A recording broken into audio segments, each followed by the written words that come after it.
দুনিয়াতে অপরাধ হবে, পাপ হবে, অন্যায় ভুল হবে। তবে দুটো বিষয় খুব ভালো করে মনে রাখো, নামাজটা কখনো ছেড়ো না। নামাজ, যদি সিনেমা হলে থাকো বেরিয়ে এসে নামাজ পড়বে, যদি খেলার মাঠে থাকো ওয়াক্ত মতো নামাজ পড়বে, নামাজটা কখনোই ছাড়বে না। যত কিছুই হোক সময় মতো নামাজ পড়বে। আর অশ্লীলতাকে, মাদকতাকে বিষের মতো পরিত্যাগ করবে। এই দুটো বিষয় যদি তুমি ঠিক রাখতে পারো, ইনশাআল্লাহ অন্যান্য ভুল ত্রুটি তওবা করবে, ভালো হবে, খারাপ হবে, এই নামাজ তোমাকে আল্লাহর পথে টিকিয়ে রাখবে। এই ফ্রি মেসেজ পাঠাও, আজে বাজে কথা পাঠাতে ফ্রি তো। সারা রাত ঘুম নেই, সারাদিন চোখ, সারাদিন কান, পাশাপাশি শরীর চর্চা বন্ধ হয়ে গেছে। এতে কি হচ্ছে? একদিকে ব্রেনটা কেজি হচ্ছে, শরীর অসুস্থ হচ্ছে। যুবক কিশোর ভাইদের বলবো, 25-30 বছর পর্যন্ত শরীরের গ্রোথ থাকে। তুমি বুঝতে পারো না, 5 দিন ঘুমাওনি, বুঝতে পারছো না, কিন্তু বুঝবে কখন? যখন আর ব্যাকে আসা, রিভার্স গিয়ারে দেওয়ার কোনো সময় থাকবে না। 30 বছরে যে দেখবে তুমি নিঃশেষ হয়ে গেছো, তোমার চোখ, তোমার কান, তোমার দেহ, তোমার এনার্জি, শক্তি নেই, তুমি হাঁটনি। আল্লাহ দেহটাকে বানিয়েছিলেন, আল্লাহ রাসূলের সুন্নত। খেলাধুলো করতে হবে, দৌড়াতে হবে, ফুটবল খেলবে, হাডুডু খেলবে, গোল্লা শুট খেলবে, ঘোড়দৌড় করবে, 1-2 ঘন্টা পরিশ্রম করবে, এরপরে ব্রেনের কাজ করবে, নির্দিষ্ট সময় ঘুমাবে। এইভাবে আল্লাহর নিয়মে চলতে হবে। আল্লাহর নিয়ম বাতিল করা হয়েছে, শরীর চর্চা হয়নি, খেলাধুলো হয়নি, ব্রেনের উপরে লোড বেশি পড়েছে, সারাদিন আজে বাজে দেখা, সারাদিন শোনা, ঘুম কামাই হয়েছে। এরপরে খাওয়ার ভিতরে মাশাআল্লাহ তাবারাকাল্লাহ সব ভেজাল এবং বিষাক্ত কেমিক্যাল দিয়ে মুরগি, ফুলানো মুরগি খেয়ে খেয়ে আমরা বড় হচ্ছে, ঠিক না ভাই? তাহলে আমাদের এই ছেলে মেয়েদের ভবিষ্যৎ কি উজ্জ্বল না অন্ধকার? এদেরকে বাঁচাতে হলে কি করতে হবে? বেশি বলার সময় নেই। আপনাদের একটা বিষয়ের প্রতি দৃষ্টি আকর্ষণ করছি। দুনিয়াতে কেউ কি বলে যে আমরা জিনা ব্যভিচারের প্রসার চাই? বলে নাকি? বলে নাকি? অনৈতিকতার প্রসার চাই? বলে নাকি? মাদকতার প্রসার চাই কেউ বলে? যত দল মত, আস্তিক নাস্তিক, ইহুদি নাসারা, মুসলমান, মোল্লা, হুজুর, যেই হোক, কেউ কি বলে নাকি যে আমরা এইগুলো বেশি করুক, দেশে অনৈতিকতা হোক, ব্যভিচার হোক, অ্যাসিড ছড়াক, ইভ টিজিং বাড়ুক? এটা কেউ বলে নাকি? বলে নাকি ভাই? বলে না। সবাই বলে এগুলো দূর করতে হবে, বদলে দাও, ভালো হয়ে যাও, প্রতিজ্ঞা করো আর খারাপ করবো না, সবাই বলবে। কিন্তু এখানে ইসলামী সিস্টেম আর বাণিজ্যিক সাম্রাজ্যবাদীদের সিস্টেমের ভিতরে পার্থক্য আছে। বাণিজ্যিক সাম্রাজ্যবাদীরা, আন্তর্জাতিক বেনিয়ারা, তাদের পদ্ধতি কি? মদ বিক্রি করবে, এটা নাগরিক অধিকার, যে ইচ্ছা মদ খাবে। বিড়ি সিগারেট বিজ্ঞাপন দেবে, বিক্রি করবে, এটা নাগরিক অধিকার, যে চাই খাবে। লক্ষ লক্ষ কোটি কোটি ডলার তুমি মদ বেচে আয় করবে, সিগারেট বেচে আয় করবে, যৌন উদ্দীপক, ব্যভিচার প্রসারক জিনিস বিক্রি করে করে আয় করবে। এরপরে 2-4 লাখ টাকা তুমি এইডস ফান্ডে, ধূমপান নিরোধ ফান্ডে, ক্যান্সার ফান্ডে, মাদকতা বিরোধী ফান্ডে প্রচারে দান করে দেবে। আমার কথাটা কি আপনারা বুঝতে পেরেছেন? তারা বলবে মদ চালু থাকবে, মদ প্রচার হোক, এটা একটা না মানুষের অধিকার, যে চাই খাবে। মাদকতা প্রচার হোক, এটা হোক সেটা হোক, তবে এগুলো খারাপ, মানুষকে বুঝাতে হবে। কথাটা কি বুঝতে পেরেছেন? এটা হলো তাদের বাণিজ্যিক স্বার্থে কোটি কোটি মানুষের রক্ত চুষে আয় করছে। খুব ভালো করে বুঝুন, ইসলামের নীতি হলো না, মানুষের অধিকার অবশ্যই আছে, যেটা না করলে মানুষের মৌলিক বিষয় লঙ্ঘিত হয় ওটা হাত দেওয়া যাবে না। কিন্তু মদ না খাইলে কি মানুষের মৌলিক বিষয় লঙ্ঘিত হয় নাকি রে ভাই? বিড়ি না খাইলে কি মানুষের মৌলিক বিষয় লঙ্ঘিত হয় নাকি? ইসলামের কথা, ওদের কথা হলো মেলা চলবে, ছেলে মেয়ে বেহায়া নাচ চলবে, অশ্লীলতা চলবে, কিন্তু বলতে হবে যে তোমরা হেরোইন খাও না, ব্যভিচার করো না, ইভ টিজিং করো না। ছেলে মেয়ে আড্ডা দেবে, অশ্লীল সিনেমা দেখবে, কিন্তু বলতে হবে ইভ টিজিং করো না। ইভ টিজিং বলেন?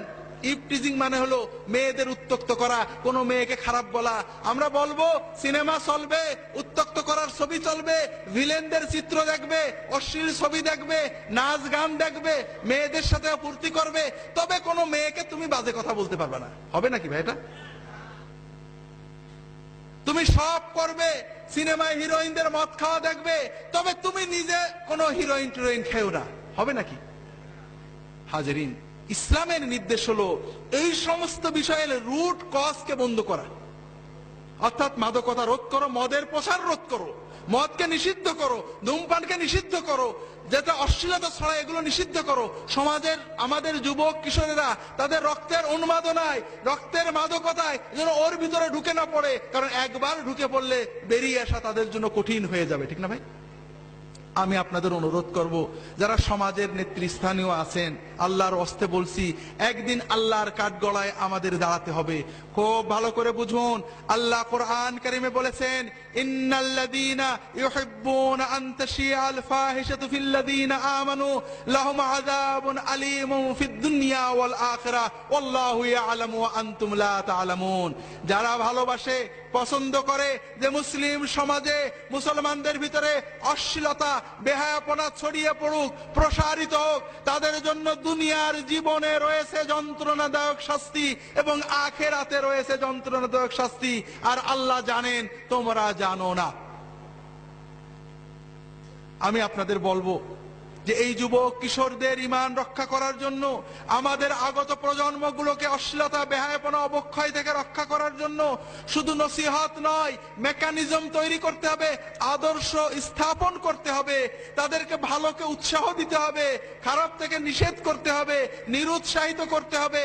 আর এই জন্য অনেক বিষয়ের পাশাপাশি সবচেয়ে বড় বিষয় হলো তাদেরকে মসজিদমুখী করতে হবে, নামাজমুখী করতে হবে, দ্বীনমুখী করতে হবে, ধর্মীয় চেতনাও তাদের ভিতরে আনতে হবে, আল্লাহর ভয় আনতে হবে।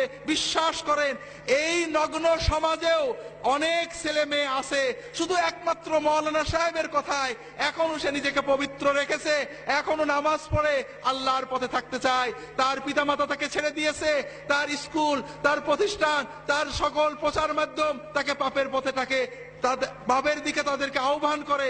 এরপরেও ওই যুবক, ওই কিশোর শুধুমাত্র ঈমানি চেতনায়, শুধুমাত্র আল্লাহর ভয়ে এখনো ভালোর পথে থাকে।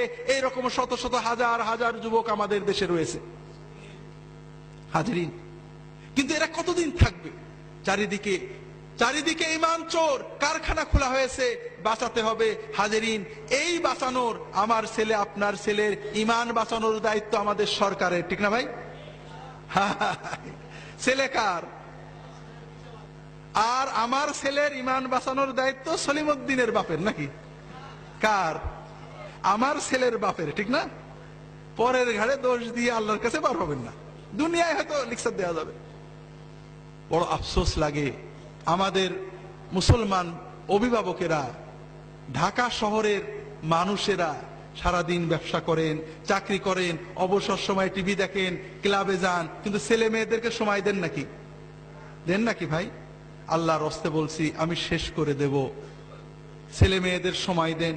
আপনার টাকা, আপনার বাড়ি, আপনার গাড়ি, আপনার সোসাইটি, আপনার বাণিজ্য, আপনার রাজনীতি, সবচেয়ে বড় হলো আপনার সন্তান। আপনার টাকা, আপনার বাড়ি, আপনার গাড়ি কোনোটাই জান্নাতে যাবে না, জান্নাতে নেবে না। কিন্তু খুব ভালো করে বুঝুন, আপনার ছেলে, আপনার মেয়ে, আপনার পরিবার, এটা আপনার দুনিয়ার পরিবারকে জান্নাত বানাবে এবং এরা আপনাকে জান্নাতে নেবে, আপনার সাথে জান্নাতে যাবে। যদি আপনি সময় দিতে পারেন, ছেলে মেয়েদের কাছে সময় দিন। প্রতিদিন 3 বেলা ছেলে মেয়েদের নিয়ে একসাথে খাওয়া দাওয়া করুন, তাদের সাথে বেড়ান, তাদেরকে সময় দিন, তাদের সাথে নিয়ে মসজিদে যান, নামাজ পড়েন। এইভাবে করতে থাকুন, ছেলে মেয়ে ভালো থাকবে। ছেড়ে দিয়েছেন, অনেক দূরে চলে গেছে, এখন টানবেন, আর পিছনে আসতে পারবে না। আমি আমার যুবক কিশোর, যুবতী কিশোরী ভাই বোনদের বলবো, সমাজ তোমাদের পক্ষে নয়, ঈমান চুরির পক্ষে। পিতামাতা তোমাদের ছেড়ে দিয়েছেন, তবে অন্তত নিজেদের ভবিষ্যতের দিকে তাকিয়ে, দুনিয়ার ভবিষ্যৎ, আখিরাতের ভবিষ্যতের দিকে তাকিয়ে নিজেরা সাবধান হও। দুনিয়াতে অপরাধ হবে, পাপ হবে, অন্যায় ভুল হবে, তবে দুটো বিষয় খুব ভালো করে মনে রাখো। নামাজটা কখনো ছেড়ো না। নামাজ, যদি সিনেমা হলে থাকো বেরিয়ে এসে নামাজ পড়বে, যদি খেলার মাঠে থাকো ওয়াক্ত মতো নামাজ পড়বে। নামাজটা কখনোই ছাড়বে না, যত কিছুই হোক সময় মতো নামাজ পড়বে। আর অশ্লীলতাকে মাদকতাকে বিষের মতো পরিত্যাগ করবে। এই দুটো বিষয় যদি তুমি ঠিক রাখতে পারো, ইনশাআল্লাহ অন্যান্য ভুল ত্রুটি তওবা করবে, ভালো হবে, খারাপ হবে, এই নামাজ তোমাকে আল্লাহর পথে টিকিয়ে রাখবে। এবং ইনশাআল্লাহ তোমার বয়স যখন 50 হবে, তুমি নিজে অনুভব করবে এই দুনিয়ার জমিনে তোমার বন্ধুদের চেয়ে তুমি ভালো আছো। আর ইনশাআল্লাহ কিয়ামতের দিনে তুমি তোমার পিতামাতা সহ আল্লাহর আরশের নিচে তার ওলিদের সাথে মেহমান হয়ে যেতে পারবে। হাজরিন, যুবক কিশোরদের ভালো রাখতে হলে তাদেরকে আলেমদের কাছে নিয়ে যেতে হবে, মসজিদে নিতে হবে, দ্বীনি চেতনা তৈরি করতে হবে, লেখাপড়ার ভিতরে দ্বীনি চেতনা তৈরি করতে হবে।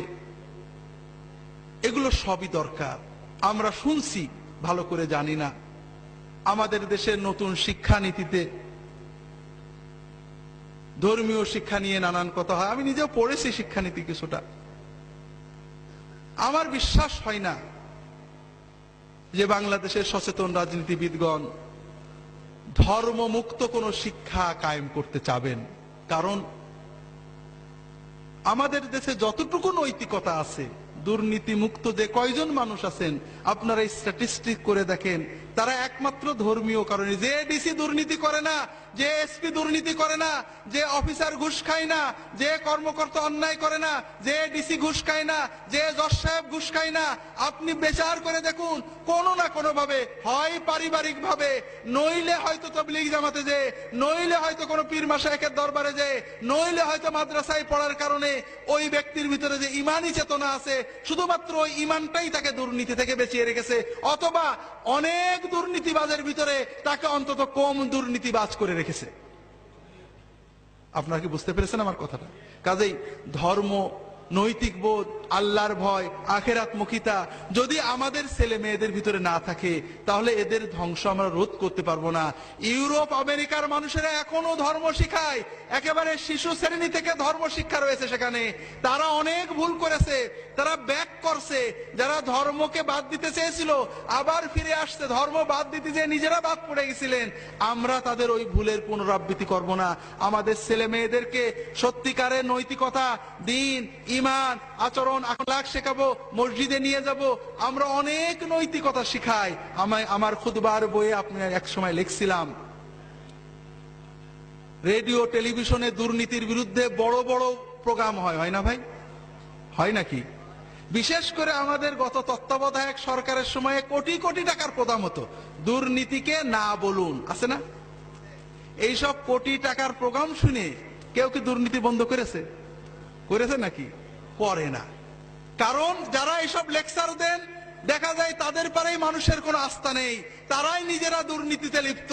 বিশেষ করে এই ইউরোপের, আমেরিকার বড় বড় পণ্ডিত এসে আমাদের দুর্নীতির বিরুদ্ধে বড় বড় লেকচার দিয়ে গেল। কিছুদিন পরে পেপারে দেখা গেল এই লেকচার দাতারাই বিরাট বিরাট দুর্নীতিতে জেলে চলে গেছে। শোনেননি? হাজরিন, আসলে যদি সত্যিকারের দুর্নীতি মুক্ত করতে চান, মানুষ হলো পশুর মতো।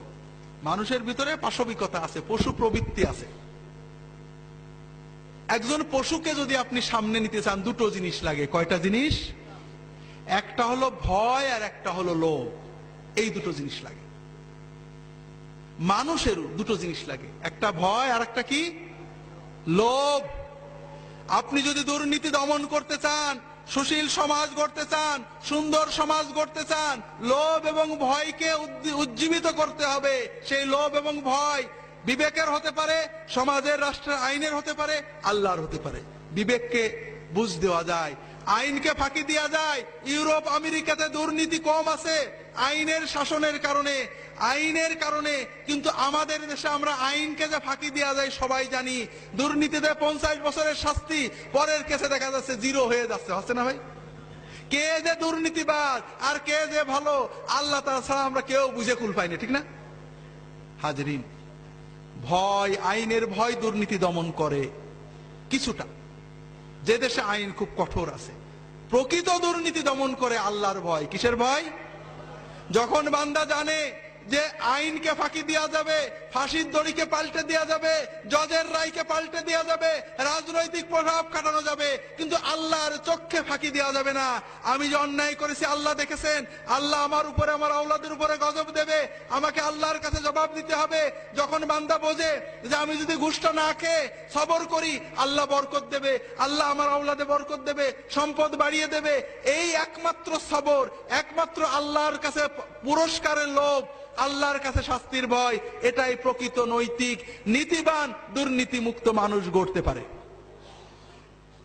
আর এজন্য আমাদের যুবক কিশোরদেরকে, আমাদের সন্তানদেরকে নৈতিকতা, ধর্মীয় শিক্ষার আলোকে মানুষ করতে হবে। আল্লাহ তাআলা আমাদের তৌফিক দান করুন, আমিন। প্রত্যেকের সন্তানকে, নিজের সবচেয়ে বড় সম্পদকে মসজিদে নিয়ে যাবেন, ফজরে নিয়ে যাবেন, মাগরিবে বলবেন যে যেখানেই খেলো মাগরিবের সময় আমার সাথে নামাজ পড়বে। মাগরিবের পরে বাইরে থাকতে পারবে না, মাগরিবের নামাজ পড়তে বসবে, আম্মা খোঁজ রাখবে, 3 বেলা একসাথে খাবেন। যদি আপনি না পারেন স্ত্রীকে বলবেন খোঁজ রাখতে। এইভাবে সন্তানদেরকে অন্তত 20 বছর পর্যন্ত চোখের ভিতরে রাখবেন। আল্লাহ তাআলা হেফাজত করুন, আমিন। আমি আর লম্বা করছি না, অনেকক্ষণ বলা হয়ে গিয়েছে। আপনারা আমার জন্য দোয়া করবেন।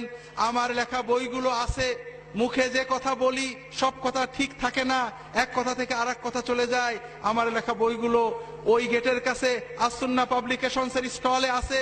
এই মাহফিল উপলক্ষে 40 থেকে 50% কমিশন দিয়ে মাত্র 5-10 টাকা এই আমাদের খরচপত্র রেখে বিক্রয় করা হচ্ছে। ইহয়াউস সুনান, সুন্নতের পুনরুজ্জীবন পড়বেন। হাদিসের নামে জালিয়াতি, সর্বশেষ আল মাওজুআত, ইসলামের নামে জঙ্গিবাদ। ইসলাম কি, জঙ্গিবাদ কি, জিহাদ কি, বাইবেলের জিহাদ কি, ইউরোপের জিহাদ কি, ইসলামের জিহাদ কি, একামতে দিন কিভাবে হবে, দিনই রাষ্ট্র প্রতিষ্ঠা, আমাদের বাংলাদেশ ইসলামী রাষ্ট্র নাকি তাগুতি রাষ্ট্র, সব কথা কোরআনের আলোকে, সুন্নাতের আলোকে পরিষ্কার বলা হয়েছে। সিলেট ক্যান্টনমেন্ট থেকে আর্টিলারি বিভাগের একজন অফিসার ফোন করেছেন, কর্মকর্তা, বড় অফিসার, যে আমরা জঙ্গিবাদের বিরুদ্ধে কাজ করার জন্য জঙ্গিবাদ বিষয়ক অনেক তথ্য জোগাড় করেছিলাম, কিন্তু আপনার বইটা পড়ার পরে মনে হচ্ছে আমরা যা কিছু জোগাড় করেছিলাম এতে 4 আনাও হয়েছিল না, 12 আনা আমাদের অজানা ছিল। কিভাবে জঙ্গিবাদ দমন হবে? জঙ্গিবাদের নামে যদি ইসলাম দমন করেন তাহলে কি পরিণতি হতে পারে? কিভাবে আমাদের পূর্ববর্তী উলামা মাশায়েখ দ্বীনের দাওয়াত দিয়েছেন, দ্বীন কায়েম করেছেন, যারা দ্বীনের দায়ী তাদেরও পড়া দরকার, যারা সমাজের চিন্তা করেন তাদেরও পড়া দরকার। কোরআন সুন্নাহর আলোকে শবে বরাত, শবে বরাতের সহিহ হাদিস কি, জাল হাদিস কি, সুন্নত আমল কি, সুন্নতের খেলাফ আমল কি, মাসনুন ওজিফা, আল্লাহর পথে দাওয়াত ইত্যাদি বইগুলো রয়েছে। সর্বশেষ আল মাওজুআত বইটা আছে, আপনারা দেখবেন, স্টলে সাজানো আছে, কিনবেন, আমার জন্য দোয়া করবেন।